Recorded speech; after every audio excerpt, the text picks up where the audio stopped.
waste. Then we have what's considered commercial long-term storage foods. Stuff that's made by civilian companies to last a long time. We have stuff that's specifically designed for survival, like these survival tabs.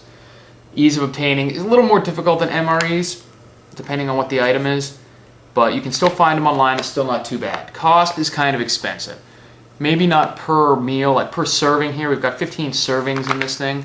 Obviously, you're not going to get filled up on something like that, but it will give you the calories you need. This is not even meant to be something that's supposed to sustain you for any significant amount of time. You're not going to make a storage menu out of something like survival tabs. This is an emergency type food for a bug out bag or something like that. But they will last a long time. Size, weight, and portability with this is extremely high. You got 15 servings out of this. It's something that's going to last a long time, and it's not very heavy. So this would be great for portability. Variety, not great. You've got a couple different flavors, but again, this is an emergency food. Shelf life is extremely good. These will last for years. It says 10 years on it, so I mean, obviously you can't beat that. Other long-term storage foods that are commercially produced are things like dehydrated or powdered foods. This is powdered eggs. You can also get powdered milk, powdered cheese, powdered butter, and I think these are great options. They're much cheaper than MREs and stuff like that, and they'll last a lot longer than the things that you get in the store.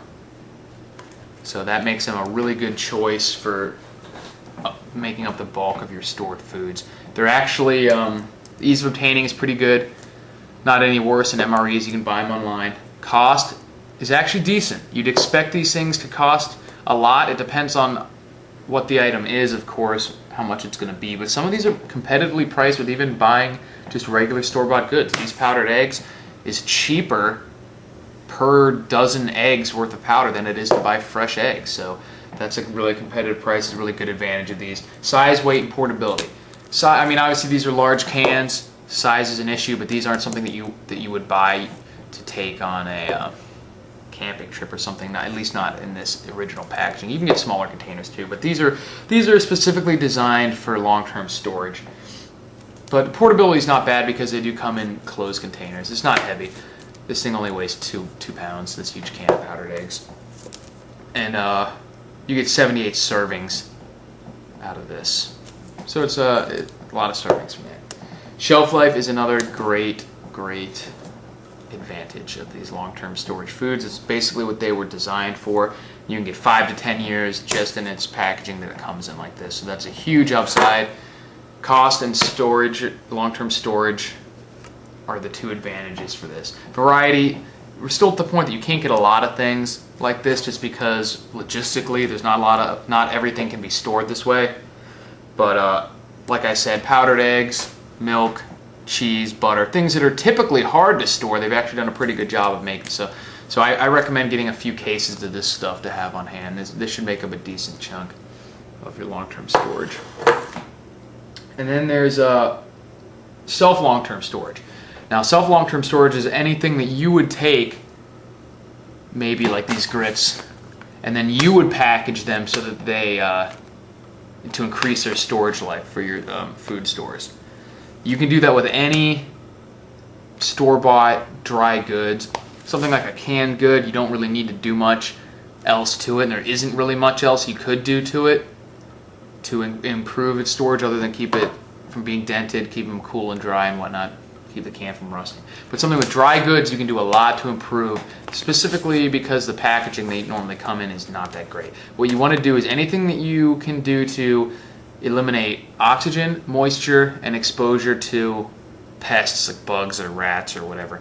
So where you store it's also important. What I do is I take store-bought goods and I just use the vacuum sealer and from a Food Saver or whatever generic brand food saver you can get, and just keep them in their original packaging and vacuum seal them up. This keeps moisture out, it keeps oxygen out, and will add a long time, probably double whatever the shelf life is on these. But I'm not really too worried about it because I do cycle through my goods anyways, so I use the older stuff and then buy new stuff to replace it and package it up right away. So I don't need it to last much longer than it already will, but can't hurt. You don't want to open stuff up to find that it's been spoiled or damaged somehow. So specifically things like these grits, the packaging isn't great, not at all. I mean, it's almost open to the air when something like this. So you want to improve that. You want to vacuum seal that up. But anything that I buy that's not in a can or an airtight package, I'll usually do this too. So I got some mashed potato flakes here. Got a can of raisins here. Got some oatmeal here. And even the food storage bags will even fit something as large as a 10-pound bag of rice.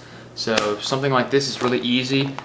When I have one bag that I'm eating out of right now and that's empty, I'll open up the oldest one of these. I wrote the date on it, or you can just use the date that's listed on the packaging. I'll open up the oldest one and start eating it, and then I'll buy a new one to replace it and vacuum seal it up. So that way you can work through storage food so nothing's been in there for too long, and you still have a lot of shelf life on your foods. So yeah, that's pretty much it. Those are some different options that you have for food storage. Hope you guys got something out of that, and I'll be talking to you later.